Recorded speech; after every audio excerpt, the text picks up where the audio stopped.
Portland diner owner is under attack for yelling at toddler, Facebook posts. The article, which can be found here, and it says something that is really being overlooked by the mainstream media, says it all. It tells the story of what happened from a media's biased point of view, which is given an elaborate tale of what sounds like an angry restaurant owner, but there's one key statement that needs to be considered. Before she rose her voice to say this needs to stop, it clearly states that she actually made an attempt to have them leave. As the paper says, after attempts to get the family to leave or to take the girl outside were made, that's when she actually made the statement. I think that we need to review all the information before we just cast judgment. Today people expect that they have no right to be offended, and the media uses this to their advantage. It's all about selling the story. The owner of Martha's Diner clearly described the situation on her Facebook. While I understand most people want to bury things under the rug, I think honesty is a virtue. The fact of the matter is that the story posted by the owner makes it clear that the parents were actually breaking the law, and I certainly don't condone their behavior, for trespassing is actually illegal.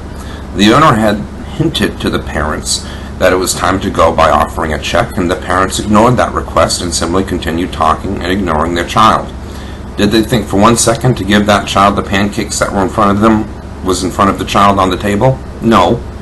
As a parent, I realize that my daughter is at the table, and I do not ignore her. We all get distracted from time to time with a discussion, but that is not the same as keeping food from within reach of your child and letting them cry for 40 minutes, then refusing to leave by ignoring the owner's request to do so. From what is said, they left the pancakes in the middle of the table where the child could not get to them, and that was likely why the baby was crying. That combined with the fact that both parents were in their own little worlds, paying no attention to their child. Later, the owner finally requested that the couple leave directly.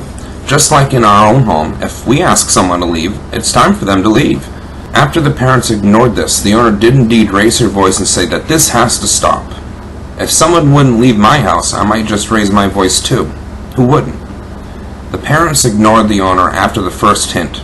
Then, the direct request, and a direct, stern demand finally got the parents to understand that it was time for them to leave.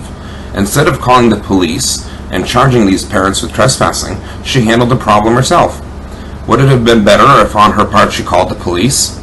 Maybe some would say so, but would it have really made any positive change?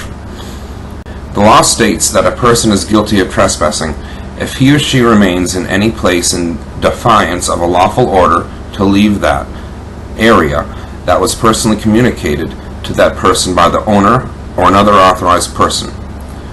Violation of this paragraph crime under Class E is punishable by up to 6 months of incarceration and $1,000 in money as a fine.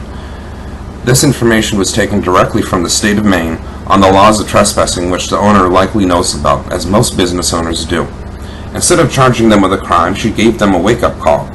Who can't agree that two parents ignoring their child for 40 minutes, depriving them of food, and breaking the law doesn't deserve to be told that this is enough? I think most of us agree that if someone was in our home having dinner and we asked them to leave for whatever reason and they refuse, that we may get a bit frustrated. Some people would even call the police and have them arrested, others would handle it themselves personally, just as this business owner did.